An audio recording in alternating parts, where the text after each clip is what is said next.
AFP. Bangladesh বিরোধী চক্রান্ত থামছে না আল জাজিরার। ভাষান্তর নিয়ে জাতিসংঘের সন্তুষ্টির পরই অপপ্রচার বাংলাদেশের বিরুদ্ধে নয়া ষড়যন্ত্র, বলছেন বিশ্লেষকরা। লকডাউনের মধ্যেও পদ্মা সেতুর জাজিরা প্রান্তে কর্মযোগ্য। ভাঙনের শঙ্কায় ফেলা হচ্ছে বালুর বস্তা, ব্লক। ঢাকায় পৌঁছালো মেট্রো রেলের কোচের সেট, শিগগিরই ট্রায়াল। দেশে একদিনে করোনায় 95 জনের মৃত্যু। টিকার চালান আসা নিয়ে বিভ্রান্তির সুযোগ নেই।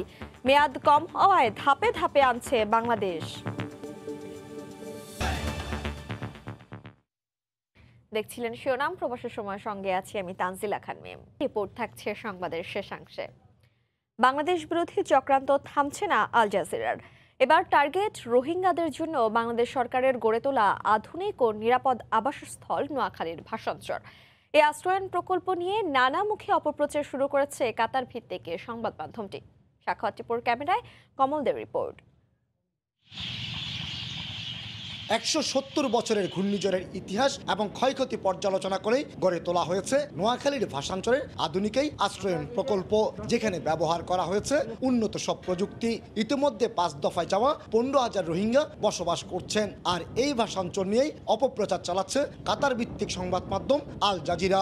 স্পেশাল ওয়েদার সিগন্যাল যখন থাকে, আপনার লাস্ট আমপান, বুলবুল, ফণি, এই ধরনের যখন সিগন্যাল হয়, তখন অন্যান্য কোস্টাল এলাকায় যে নিয়ম ফলো করে 2 থেকে 3 দিন হয়তো চলাচলটা বন্ধ রাখে, ওইটা আমরা ফলো করব। গত 3 বছর ধরে বাংলাদেশ নৌবাহিনীর সহযোগিতায় এই ভাষান্তরে রোহিঙ্গাদের জন্য গড়ে তোলা হয়েছে গুচ্ছগ্রাম, ঘূর্ণিঝড় শেল্টার এবং হাসপাতাল। চলতি বছরের 18 মার্চ বহুল আলোচিত ভাষান্তর পরিদর্শন করেছেন জাতিসংঘের প্রতিনিধি দল।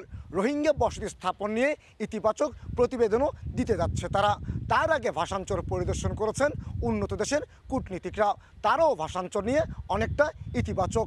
এত কিছু ইতিবাচকের মাঝে নেতিবাচক সংবাদ পরিবেশন করছে কাতার ভিত্তিক সংবাদ মাধ্যম আল জাজিরা।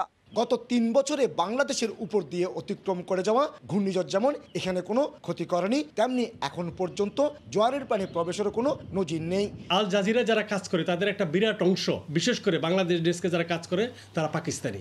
কাজেই এই ক্ষেত্রে বাংলাদেশের প্রতি শত্রুতা বশবর্তী হয়েই তারা এই কাজটি করছে। দীর্ঘদিন ধরে বাংলাদেশের স্পর্শকাতর নানা বিষয় নিয়ে চক্রান্ত করে যাচ্ছে আল জাজিরা। আসলে এটা টোটালি একটা অপপ্রচার আল জাজিরার। কারণ সেখানে যে কথাগুলি বলা হয়েছে, যে এখানে সাইক্লোনের কথা বলা হচ্ছে, ফ্লাডের কথা বলা হচ্ছে, না সাইক্লোন হয়েছে না ফ্লাড হয়েছে, so it is not proven. বাস্তবের আলোকে কিন্তু এটা বলা হয়নি।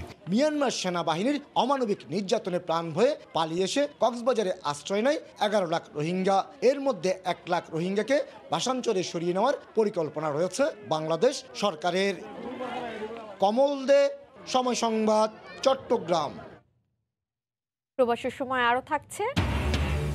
অবশেষে মৃত হিসেবে ভোটার তালিকায় নাম ওঠা নেত্রকোনার আওয়াল পেলেন জীবিত হিসেবে স্বীকৃতি। তালিকা সংশোধন করা। দেশের সবশেষ একদিনে করোনায় মারা গেছেন 95 জন। 28,500 নমুনা পরীক্ষায় শনাক্ত 4,280 জন। আক্রান্তদের দ্রুত শনাক্ত করা না গেলে সংক্রমণ কমবে না বলে আশঙ্কা করছেন বিশেষজ্ঞরা। নমুনা পরীক্ষার দীর্ঘ সারিতে ভাটা। কুর্মিটোলা জেনারেল হাসপাতালে করোনার নমুনা দিতে আসা মানুষের সংখ্যা অর্ধেকে নেমেছে। লকডাউন ছাড়াও নানা বাস্তবতায় উপসর্গ থাকলেও পরিবারের সবার নমুনা পরীক্ষা করাতে পারছেন না অনেকেই। আমি যখন রেজিস্ট্রেশন করতে যাচ্ছি তখন মনে করেন একজনের বেশি আর করতে পারতেছি না। অনলাইন সিরিয়াল নিয়ে এখানে কোভিড টেস্ট করানো, এটাও অনলাইনে পাওয়া যায় না। আসলে দুইটা মিলে এখন আরো বেশি সমস্যা হয়ে গেছে। স্বাস্থ্য অধিদপ্তরের গবেষণা বলছে, গত 6 থেকে 12 এপ্রিল সর্বাত্মক লকডাউনের আগে নমুনা পরীক্ষা হয়েছিল 3,46,000, আর সর্বাত্মক লকডাউনের শুরু থেকে 19 এপ্রিল পর্যন্ত পরীক্ষা হয়েছে মাত্র 1,56,000। তবে 21 এপ্রিল একদিনেই নমুনা পরীক্ষা আবারও বেড়ে 28,000 ছাড়িয়ে যায়। আক্রান্ত হয় 4,280 আর মারা যায় 95 জন। ওটা দেশব্যাপী অ্যান্টিজেন ভিত্তিক টেস্টটাকে ছড়িয়ে দেওয়া উচিত, আর মানুষকে টেস্টের জন্য ব্যাপকভাবে উদ্বুদ্ধ করা উচিত, যেন মানুষ যে কোনো কোভিড সিমটম হলে যেন টেস্টের দ্বারস্থ হন। রিকশা যোগে হলেও সন্দেহভাজনদের কেন্দ্রে এসে পরীক্ষা করানোর আহ্বান স্বাস্থ্য অধিদপ্তরের। রিক্সা খুব ভালো বহন, সেটাতে করে যদি কেউ আসতে পারে আমরা আসলে আমন্ত্রণ জানাচ্ছি। আমরা চাই যে বেশি বেশি টেস্ট হোক, তাইলে আমরা সংক্রমণ কতটুকু আছে এটা এক্স্যাক্টলি পিকচারগুলো পাওয়া যাবে আর কি। কোভিডে প্রায় প্রতিদিন মৃত্যুর নতুন রেকর্ড সৃষ্টি হলেও দক্ষিণ এশিয়ায় এখনও সবচেয়ে কম নমুনা পরীক্ষা করা হচ্ছে বাংলাদেশে। সংক্রমণ পুনরায় ৫% নিচে না নামা পর্যন্ত দ্বিগুণ তিনগুণ পরীক্ষা বাড়ানোর জোর তাগিদ বিশেষজ্ঞদের। মুজাহিদ শুভ, সময় সংবাদ, ঢাকা। মাত্র 6 মাস মেয়াদের অক্সফোর্ডের টিকার বড় চালান এনে মজুদের পক্ষে নন বাংলাদেশের বিশেষজ্ঞরা। তারা বলছেন ধাপে ধাপে এনে দূরদর্শিতার প্রমাণ দিচ্ছে সরকার। এই অবস্থায় মজুদ 25 লাখ শেষ হওয়ার আগেই পরবর্তী চালান হাতে পাওয়ার আশা বাংলাদেশের। Rashad লিমনের report.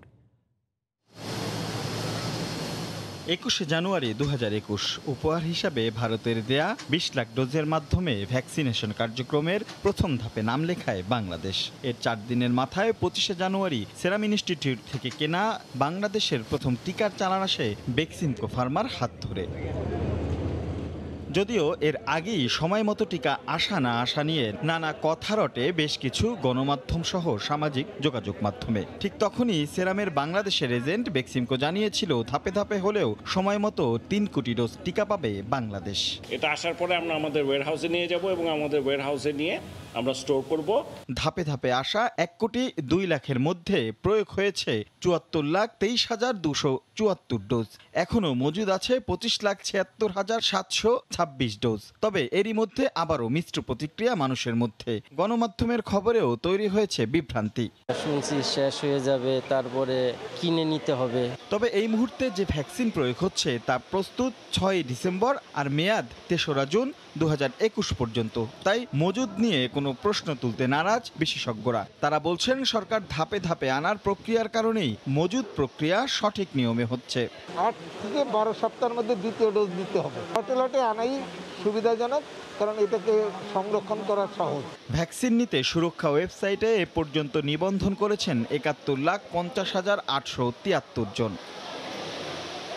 রাশেদ লিমন, সময় সংবাদ, ঢাকা। করোনার টিকা নিলেও আক্রান্ত হলেও শ্বাসকষ্ট যেমন থাকবে না, তেমনি অতিরিক্ত অক্সিজেনেরও প্রয়োজন পড়বে না। প্রথম দফায় ভ্যাকসিন দেওয়ার পর করোনায় আক্রান্ত 200 জনের ওপর এক জরিপ শেষে এ তথ্য নিশ্চিত করেছেন চট্টগ্রামের ভেটেরিনারি অ্যান্ড অ্যানিম্যাল সায়েন্সেস বিশ্ববিদ্যালয়ের গবেষকরা। কমলদের আরও একটি রিপোর্ট। চলতি বছরের 15 ফেব্রুয়ারি থেকে 14 এপ্রিল পর্যন্ত 3 মাসে সিবাসু ল্যাবে 6,146 জনের নমুনা পরীক্ষা করা হয়। এর মধ্যে 1,752 জন করোনা পজিটিভ বলে শনাক্ত হয়েছে। আক্রান্তদের মধ্যে 200 জন পাওয়া গেছে যারা 7 ফেব্রুয়ারির পর করোনার প্রথম ডোজ ভ্যাকসিন গ্রহণ করেছিলেন। ঘরে ভ্যাকসিন নেওয়ার 32 দিনের মধ্যে তারা আক্রান্ত হন। আইসিইউ লাগেনি, হসপিটালে যাওয়ার প্রবণতা অনেক কম ছিল। তা আমরা মনে করি সামনে যারা ভ্যাকসিন নেননি তারা অবশ্যই ভ্যাকসিন নেবেন। আক্রান্ত 200 জনের মধ্যে 165 জনকে হাসপাতালে আসতে হয়নি। বাকি 35 জন হাসপাতালে গেল মারাত্মক কোনো স্বাস্থ্য ঝুঁকি ছিল না। এমনকি 88.5% হিসেবে 177 জনের কোনো শ্বাসকষ্ট যেমন ছিল না, তেমনি 92% হিসেবে 184 জনের অক্সিজেন প্রয়োজন হয়নি। যারা টিকা দিয়েছিল তাদের মধ্যে একটি ম্যাজরিটি সংখ্যার পেশেন্টদের কিন্তু ডিজিজটি সিভিয়ার পর্যায়ে যায়নি। 91% রোগীর কোনো রকম কাশি কিংবা হাঁচি ছিল না। সে সাথে 56.6% রোগীর স্বাদ ও ঘ্রাণে কোনো পরিবর্তন হয়নি। আক্রান্ত সব রোগীরই অক্সিজেন স্যাচুরেশন ছিল 97-এর মধ্যে। টিকা গ্রহণকারীরা প্রায় 70 থেকে 77% পর্যন্ত রোগ প্রতিরোধ ক্ষমতা অর্জন করে। আমাদের এই গবেষণায় একই ধরনের ফলাফল আমরা পেয়েছি।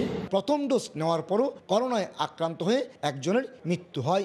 48 বছর বয়সী এই ব্যক্তি আগে থেকে কিডনি রোগে আক্রান্ত ছিলেন বলে নিশ্চিত করেছেন সিবাসুর গবেষক দল।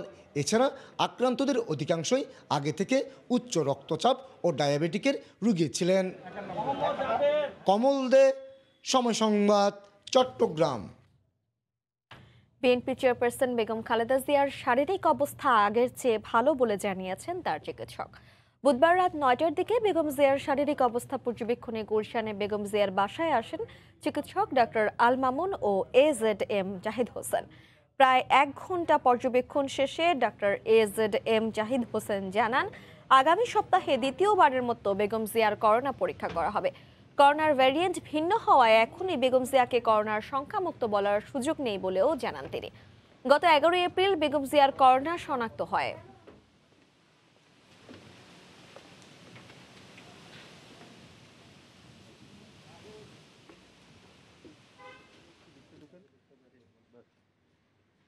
চোদ্দতম দিন আপনাদের আজকে শেষ হয়ে যাচ্ছে। আপনার স্যাচুরেশন সবসময় আগেও যেরকম ছিল, অর্থাৎ 99% সবসময়ই থাকেন। নর্মাল টেম্পারেচার আপনার চলতেছে।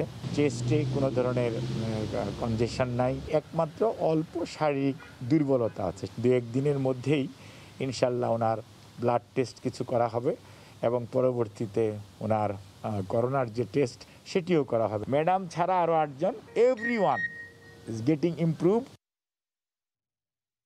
দেখছেন প্রবাসের সময়। সর্বাত্মক লকডাউনের মধ্যেও পদ্মা সেতুর জাজিরা প্রান্তে চলছে ব্যাপক কর্মযজ্ঞ। বর্ষার আগেই নদী শাসনের কাজ শেষ করতে হাজার হাজার বালুর বস্তা ও ব্লক ফেলা হচ্ছে পদ্মায়। বিস্তারিত জানাচ্ছেন নাসিরউদ্দিন উজ্জ্বল। পদ্মা সেতুর জাজিরা প্রান্তে নদী শাসন ঘিরে চলছে বিশাল কর্মযজ্ঞ।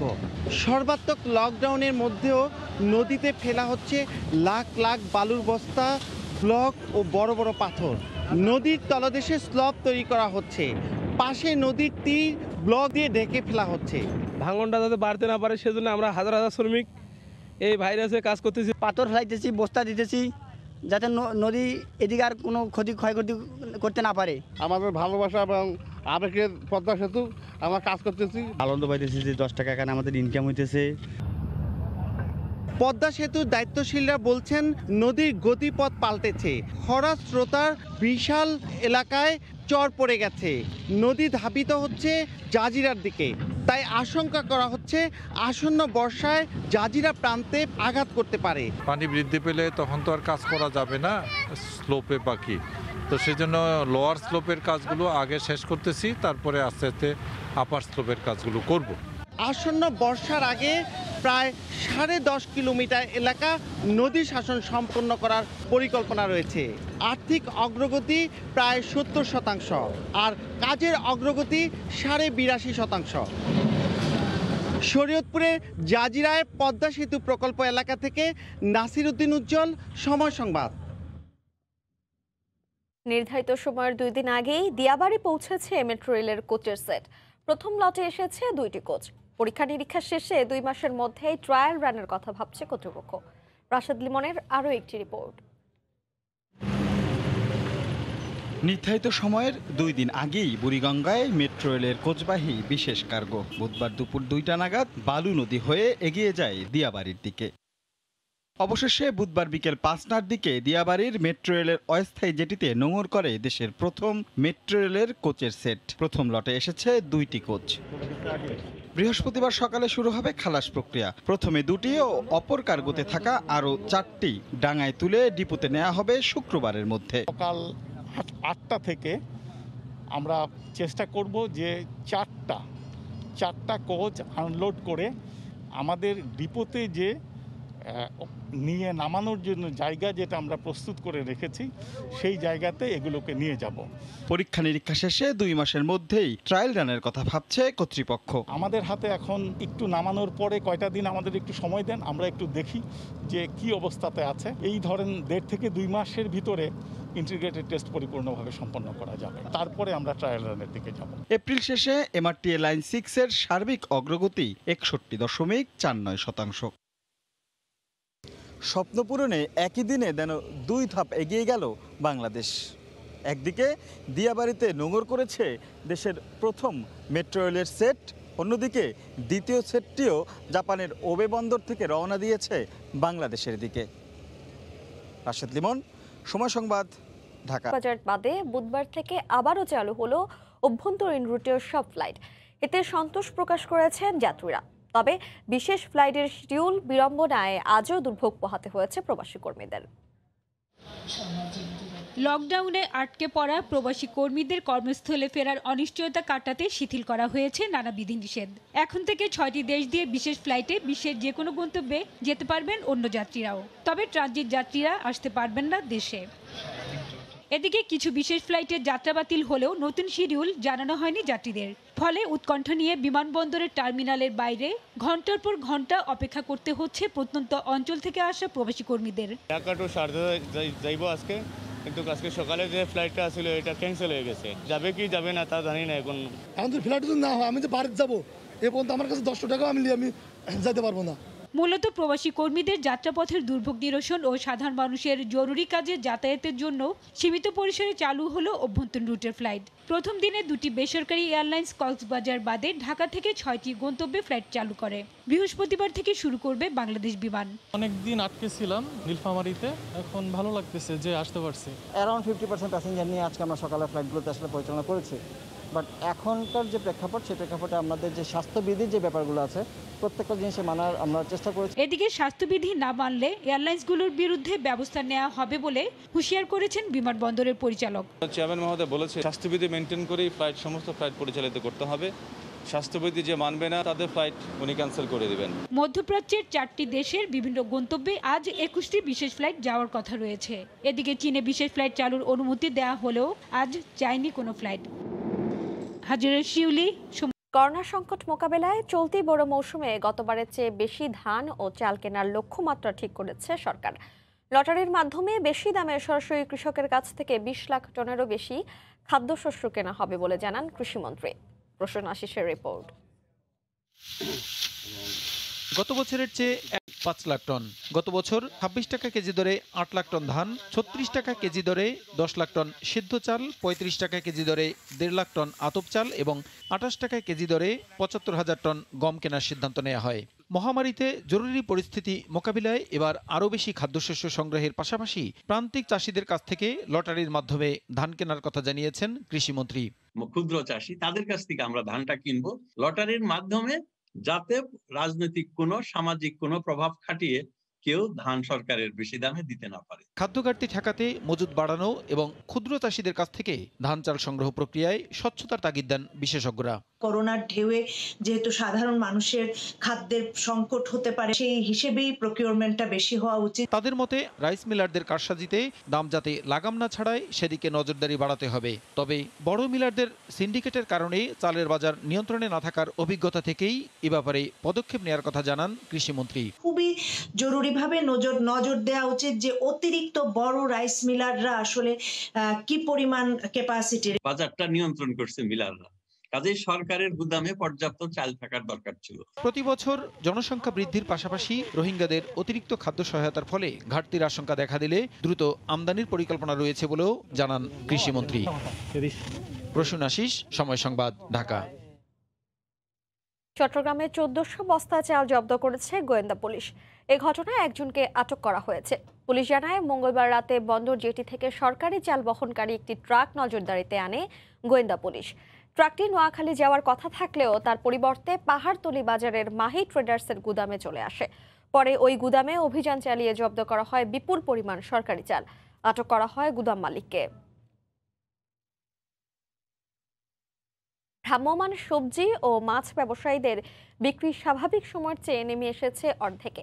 পর্যাপ্ত সবজি থাকলেও ক্রেতা নেই। সানভীর রূপলের রিপোর্ট। ষাটঊর্ধ্ব লিয়াকত মিয়া 20 বছরের বেশি সময় ধরে কারাওন বাজার থেকে সবজি কিনে মাথায় নিয়ে দিনভর পাড়া মহল্লায় বিক্রি করেন। তবে গেল কয়েকদিনে লকডাউনে তার বিক্রিতে ভাটা পড়েছে। লকডাউনে কি বেচা বিক্রি ভালো হয় না আগে ভালো হয়? আগে ভালো হইতো, এখন খারাপ হয়। কাস্টমার নাই, প্রায় দেশে গেছে। করোনার মহামারীতে অনেকেই পেশা পরিবর্তন করে ভ্রাম্যমাণ সবজি বিক্রেতা হয়েছেন। ভ্যান গাড়িতে করে ঘুরে বেড়ান বিভিন্ন এলাকায়। প্রথম রোজা করছি 80 টাকা, এখন এই শসা বেশি মাত্র 60 টাকা 50 টাকা। লকডাউনে লোক নাই, এখন বেচা কিনা কম, পেট কোনো রকম বাঁচাইতেছে। মহল্লার সবজির দোকানেও নেই বিক্রি। একদিকে রোজা, তার উপর লকডাউন। 50 টাকার নিচে সবজি নেই বললেই চলে, কিন্তু বিক্রি কম। শসা আনছি 3 দিন আজকে, লাল হয়ে গেছে। ওই বেগুন আনছি ওইটা কালকের, মিষ্টি কুমড়া কালকের, কলা আনছি 4 দিন, আজকে 3 দিন। বেচা কিনে নেই। পণ্যের সরবরাহের কমতি না থাকলেও খুব বেশি প্রয়োজন ছাড়া বাজারমুখী হতে চান না ক্রেতারা। বয়স একটু হয়েছে, বড় ছেলেটি টুকটাক যাই লাগে বাজার করে। এই তো লকডাউন, এই যে করোনা মরোনা, একটা বয়সের তো আছে। পিছিয়ে যাচ্ছি তো এই জন্য আর কি নিয়ে নিলাম। বাজারে গেলে তো মানুষজন বেশি থাকে, এই জন্য আর কি। পাড়া মহল্লা কিংবা ভ্রাম্যমাণ সবজি বিক্রেতা, স্বল্প পুঁজির এসব ব্যবসায়ীরা এখন করোনা মহামারী মাথায় নিয়ে জীবন জীবিকার তাগিদে প্রতিনিয়ত করছেন টিকে থাকার লড়াই। চিলি, আর্জেন্টিনা সহ বিশ্বের আরও কয়েকটি দেশের নাগরিকদের ফ্রান্সে প্রবেশের ক্ষেত্রে বাধ্যতামূলক কোয়ারেন্টাইনে থাকতে হবে। দেশগুলোতে উদ্বেগজনক হারে করোনা বেড়ে যাওয়ায় এই সিদ্ধান্ত নেওয়া হয়েছে। তবে এই তালিকায় নেই বাংলাদেশের নাম। আর এতে কিছুটা স্বস্তিতে রয়েছেন বাংলাদেশে আটকে পড়া ফ্রান্স প্রবাসীরা। বিস্তারিত লুৎফর রহমান বাবুর রিপোর্টে। বিশ্বের কয়েকটি দেশে অধিক হারে করোনা সংক্রমণ বেড়ে যাওয়ায় সে দেশগুলোর নাগরিকদের ফ্রান্সে প্রবেশের ক্ষেত্রে বাধ্যতামূলক 10 দিনের কোয়ারেন্টাইনের কথা জানিয়েছে ফ্রান্স সরকার। চিলি, আর্জেন্টিনা, ব্রাজিল সহ আরও কয়েকটি দেশ রয়েছে সেই তালিকায়। তবে সেই তালিকায় নেই বাংলাদেশের নাম, যে কারণে বাংলাদেশ থেকে ফ্রান্সে প্রবেশের ক্ষেত্রে কোয়ারেন্টাইন বাধ্যতামূলক নয়। এদিকে বাংলাদেশে লকডাউন আরোপ করার কারণে বিমান যোগাযোগ বন্ধ থাকায় বাংলাদেশে আটকা পড়ে আছেন অনেক ফ্রান্স প্রবাসী বাংলাদেশি। আটকা পড়ে থাকায় তাদের মধ্যে উদ্বিগ্নতা কাজ করছে। ফ্রান্সে এখনও করোনার সংক্রমণ অব্যাহত রয়েছে। তবে কখনো আক্রান্তের সংখ্যা বাড়লে মৃতের সংখ্যা কিছুটা কমছে, আবার কখনো মৃতের সংখ্যা বাড়লে আক্রান্তের সংখ্যা কিছুটা কমছে। বিশ্বের অনেক দেশের নাগরিকদেরই ফ্রান্সে প্রবেশের ক্ষেত্রে বাধ্যতামূলক কোয়ারেন্টাইনের কথা বলা হলেও সেই তালিকায় নেই বাংলাদেশ, যে কারণে কিছুটা স্বস্তিতে রয়েছেন বাংলাদেশের নাগরিকরা, বিশেষ করে ফ্রান্স প্রবাসী বাংলাদেশি যারা ফ্রান্সে ফিরবেন। মোহাম্মদ লুৎফর বাবু, সময় সংবাদ, প্যারিস। জার্মানিতে আবারও বাড়ানো হলেও লকডাউনের সময়সীমা। তবে সংক্রমণ কিছুটা কমলেও বেড়ে গেছে করোনায় মৃত্যুর সংখ্যা। সেই সঙ্গে দেশটির হাসপাতালগুলোর আইসিইউতে বেড়ে গেছে করোনায় আক্রান্তদের ভিড়। জার্মানি থেকে আরও জানিয়েছেন সহকর্মী বিটু বড়ুয়া। জার্মানিতে করোনা লকডাউনের সময়সীমা আরেক দফা বাড়ানোয় স্বস্তি ফিরেছে জনজীবনে। তবে স্বস্তি ফিরেনি জার্মানির হাসপাতালগুলোর নিবিড় পর্যবেক্ষণ শয্যাগুলোতে। প্রায় প্রতিদিনই নিবিড় পর্যবেক্ষণ শয্যাগুলোতে বাড়ছে করোনায় আক্রান্ত রোগীর সংখ্যা। স্থানীয়দের পাশাপাশি অনেক প্রবাসী এখন আছেন নিবিড় পর্যবেক্ষণ শয্যাগুলোতে। এদিকে সময়ের সাথে পাল্লা দিয়ে বাড়ছে জার্মানিতে করোনা আক্রান্ত রোগীর সংখ্যা। গত 24 ঘন্টার ব্যবধানে 11,500 মানুষ করোনায় নতুন করে সংক্রমিত হয়েছেন, আর মৃত্যুবরণ করেছে 301 জন। এ নিয়ে সর্বমোট মৃতের সংখ্যা গিয়ে দাঁড়িয়েছে 80,353 জনে। জার্মানিতে এই মুহূর্তে করোনা পরিস্থিতি থমথমে, তবে অন্যান্য দেশের চাইতে অনেকটাই ভালো বলা যায়। লকডাউনের সময়সীমা বাড়াতে কিছুটা হলেও স্বস্তিতে আছি। একটু ধীর গতিতে হলেও দেশের সবাইকে করোনার টিকা দেওয়া হচ্ছে। এমন পরিস্থিতিতে করোনা টিকার কার্যক্রম অব্যাহত রেখেছে জার্মান স্বাস্থ্য অধিদপ্তর। জার্মান চ্যান্সেলর আঙ্গেলা ম্যার্কেল মনে করেন, করোনা পরিস্থিতির উন্নতি চাইলে সাধারণ জনগণের সহযোগিতা বড্ড বেশি প্রয়োজন। জার্মানির বার্লিন থেকে পিটু বড়ুয়া, সময় সংবাদ। উন্নতির দিকে আয়ারল্যান্ডের করোনা পরিস্থিতি। ইউরোপ সহ বিশ্বের অন্যান্য দেশে যখন করোনা পরিস্থিতির অবনতি হচ্ছে, তখন দেশটিতে মৃত্যু ও আক্রান্তের হার ক্রমেই কমছে। এতে বাংলাদেশি সহ প্রবাসীদের মধ্যে স্বস্তি ফিরেছে। আয়ারল্যান্ড থেকে সৈয়দ জুয়েলের রিপোর্ট। করোনার শুরু থেকেই নানা বিধিনিষেধ, লকডাউন সহ নানা পদক্ষেপের মাধ্যমে সংক্রমণ নিয়ন্ত্রণের চেষ্টা করে আয়ারল্যান্ড। প্রথম ঢেউয়ের চেয়ে করোনার দ্বিতীয় ও তৃতীয় ঢেউয়ে দেশটিতে আক্রান্ত এবং মৃত্যুর হার বেড়ে যায় কয়েক গুণ। তবে সরকারি বিধিনিষেধ মেনে চলায় এখন দেশটিতে করোনা অনেকটাই নিয়ন্ত্রণে।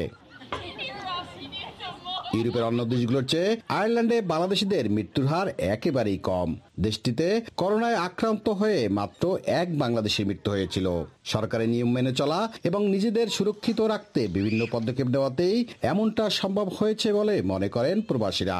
গভর্নমেন্ট থেকে আমাদেরকে যে ধরনের স্বাস্থ্যবিধি মেনে চলার জন্য বলা হয়েছে, আমরা ওইভাবেই চলার চেষ্টা করছি। সবাই আল্লাহর রহমতে ভালোই আছি, সেফ আছি। সংক্রমণের হার কমাতে আয়ারল্যান্ড যে পদ্ধতি গ্রহণ করেছে তা বাংলাদেশ সহ অন্য দেশগুলো অনুসরণ করতে পারে বলে মত প্রবাসীদের। এখানে ভালো থাকার একটাই কারণ, আমরা সরকারের দেওয়া বিধিনিষেধগুলো মেনে চলতেছি ঠিক মতো, সরকারের দেওয়া রুলস অ্যান্ড রেগুলেশনগুলো ফলো করছি ঠিক মতো। আমার মনে হয় বাংলাদেশ সহ অন্যান্য দেশের সবাই যদি রুলস অ্যান্ড রেগুলেশনগুলো ঠিক মতো ফলো করে, সবাই ইনশাল্লাহ ভালো থাকবে। এদিকে সংক্রমণ কমে আসায় আগামী জুনের মধ্যে রেস্টুরেন্ট সহ অন্য ব্যবসাগুলো বিধিনিষেধ মেনে খুলে দেওয়ার পরিকল্পনা করছে আইরিশ সরকার। সৈয়দ জুয়েল, সময় সংবাদ, আয়ারল্যান্ড। দক্ষিণ আফ্রিকায় ধর্মীয় ভাবগাম্ভীর্যের মধ্যেই পালিত হচ্ছে পবিত্র মাহে রমজান। প্রবাসী অধ্যুষিত মসজিদগুলোতে ইফতার এবং তারাবি নামাজে অংশ নিচ্ছেন বহু বাংলাদেশি। দক্ষিণ আফ্রিকা থেকে মিজানুর রহমানের রিপোর্ট।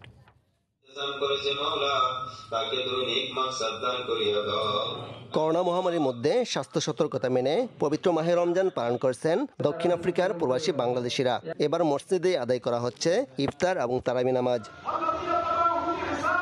মসজিদগুলো যেন হয়ে উঠছে প্রবাসীদের মিলন মেলা। তবে করোনা সতর্কতা ছিল তাদের মধ্যে। কোভিডের তাণ্ডব কমে যাওয়ায় দীর্ঘদিন পরে একত্রে ইফতার আর তারাবি পড়তে পেরে খুশি প্রবাসী বাংলাদেশিরা। করোনার তাণ্ডব আর প্রাণহানি কমে যাওয়ায় সরকারের বিধিনিষেধ শিথিল হয়েছে, ফলে আমরা প্রবাসীরা সম্মিলিতভাবে মসজিদ মাদ্রাসাগুলোতে একত্রে ইবাদত করতে পারতেছি। এখানে প্রতিদিন শত শত মানুষ ইফতারি করার জন্য দূর দূরান্ত থেকে আসে ইফতারি এবং তারাবির নামাজ আদায় করার জন্য। প্রবাসীদের পদচারণায় সবচেয়ে বেশি প্রাণবন্ত জোহান্সবার্গের বাংলাদেশি নিয়ন্ত্রিত স্মল স্ট্রিট জামে মসজিদ এবং কেপটাউনের তালিমুল ইসলাম বাংলা মাদ্রাসা। দক্ষিণ আফ্রিকায় গেল বছর রমজানে প্যান্ডামিকের কারণে সরকারি স্বাস্থ্যবিধি থাকায় সম্মিলিত ইফতার আর তারাবি আদায় করতে পারেনি ধর্মপ্রাণ মুসল্লিরা। তবে এবারের রমজানে সংক্রমণ সংখ্যা কমে যাওয়া আর স্বাস্থ্যবিধি শিথিল হওয়ায় দীর্ঘদিন পরে একাত্র ইবাদত পালন প্রবাসী বাংলাদেশিদের মিলন মেলায় পরিণত হয়েছে বাংলাদেশি অধ্যুষিত মসজিদগুলোতে। Mizanur Rahman, Sweden. Daffodil, tulip সহ চেরি ফুলের সাদা গোলাপি আভায় ঝলমল করছে দেশটি। করোনা মহামারীর মাঝেও চলছে উৎসব আমেজ। সুইডেন থেকে সেই উৎসবের খবর জানাচ্ছেন শফিউল আলম।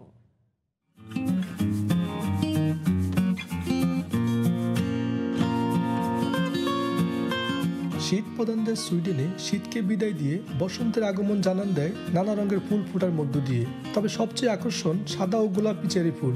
প্রতি বছর মার্চ এপ্রিলে ক্ষণিকের জন্য আসায় চেরি ফুল সুইডেনের বসন্তকে আরও আকর্ষণীয় করে তোলে। এই ফুলের সৌন্দর্য উপভোগ করতে সারা বছরই অপেক্ষা করেন স্থানীয় সহ বিভিন্ন দেশের পর্যটকরা।